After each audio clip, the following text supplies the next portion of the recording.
I'm Curtin Davina. Today we're talking about World of Warcraft. Also, Nathan Drake actor himself has some thoughts on the upcoming Uncharted movie, and the Dark Pictures A Little Hope gets a release date.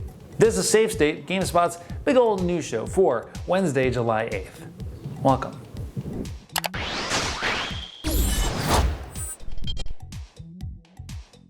The Uncharted movie that's supposedly happening is going to be focusing on a young Nathan Drake played by young Spider-Man boy himself, Tom Holland. But Nolan North, the actor who plays Nathan Drake in the games, says that Chris Pine would have been a great choice for an adult Drake. That is, if that's the story that the movie was trying to tell. Speaking to fandom, Nolan said, quote, "I got to watch Chris Pine work, and I sat with him at lunch. One time in the makeup trailer I said, if a script called Uncharted ever comes across your agent's desk, you should take a good hard look at it, because I think you'd be perfect for it." Nolan also feels that the movie shouldn't be a one-to-one adaptation of the games, and, well, it isn't, because it's not young Drake. We've seen like bits of young Drake in the games, but this is like Tom Holland Drake.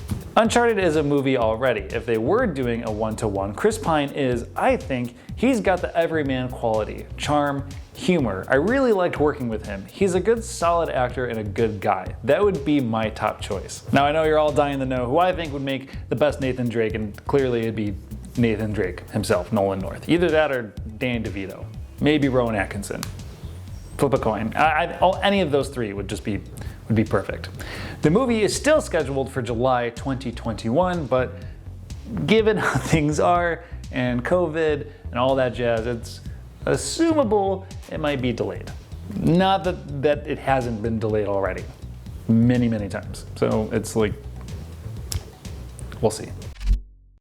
Speaking of delays due to COVID, the next installment in the Dark Pictures anthology, Little Hope, is getting pushed back to, drumroll, October 30th. With the announcement of the delay, we did at least get some new additions that are going to be available to pre-order. In fact, you can check out some of the info on GameSpot's very own pre-order guide. So we're going to have a standard edition, we're going to have a collector's edition with some physical goodies. Then there's also a volume 1 edition that includes Little Hope and the previous game, Man of Medan, plus all the stuff from the collector's edition. Pre-order any version to get early access to the curator's cut, which includes some bonus scenes with additional story choices for the characters to make. The curator's cut will be available for everyone for free a few months after Little Hope comes out, but pre-ordering gets it ahead of time. Also, some bonus content right here for you. I interviewed Will Poulter about this game and his differences with acting on film and games. He also plays 3 roles in it, which is pretty sweet. There'll be a link to that interview in the description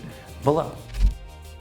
World of Warcraft's got a big old expansion on the way called Shadowlands, and it's all about the Covenants, and we got loads of details today during its live summit. The focus is around 4 Covenants. They have their own story quests. Each has its own soul binds, which is basically a unique skill tree. They also have their own private areas called sanctums. And as to be expected, it's going to have a new dungeon, area, and raids. Theater of Pain is a non-linear dungeon where you can choose which parts to explore first, with boss fights against champions from each of the Covenants. The Maw is a sandbox area where you're not welcome. Then there's Castle Nothria, which is going to be a 10-boss raid. And the beta is going to kick off next week. Now, interestingly, the new level cap is 60. So if you're the current max level cap at 120, you're going to be squished down to 50.